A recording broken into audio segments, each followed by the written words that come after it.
صل على محمد وآل محمد. طبعا اليوم فرحة كبيرة. اليوم أني بيت خوالي، بنت خالي أقدم لكم إياها، يعني اسمها رقية محمد.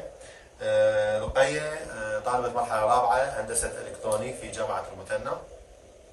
صنعت جهاز صغير. هو هذا الجهاز إن شاء الله أكو في الترتيب راح نشكل فريق عمل يتكون من عدة أشخاص حتى نوصل إلى صيغة بسيطة. هذا الجهاز راح يفيد المكفوفين بالدرجة الأولى. عندها عدة أفكار، إحنا ما راح نعطي أفكار، راح نعطيكم أول فكرة اللي هي تشرح لكم إياها رقية. راح يكون الجهاز يعني ربطه عن طريق حذاء، فيقدر انه الشخص الكفيف يتحسس العوائق عن طريق الحذاء وعن طريق الجهاز اللي راح يربط بها.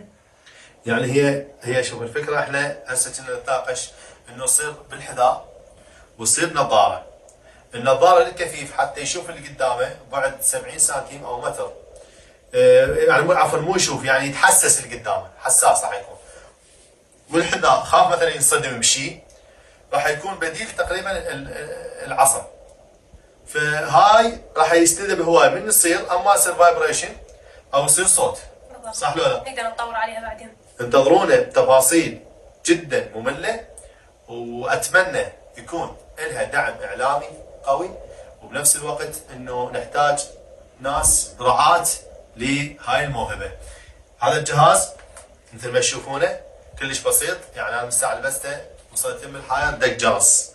انا ما راح نجربه هسه كل شيء ما اسوي. ننتظر من عندكم الدعم الاعلامي، وشاركون هذا المنشور حتى يوصل للناس اللي تحب هيك الشغلات واللي تفيد بها المكفوفين. وباذن الله اول ناس حيستفادون منهم في محافظه المثنى راح يكون هم المكفوفين ودار المكفوفين الموجود بالسماوه. شكرا جزيلا، وشكرا لك رقية، وشكرا لابداعك.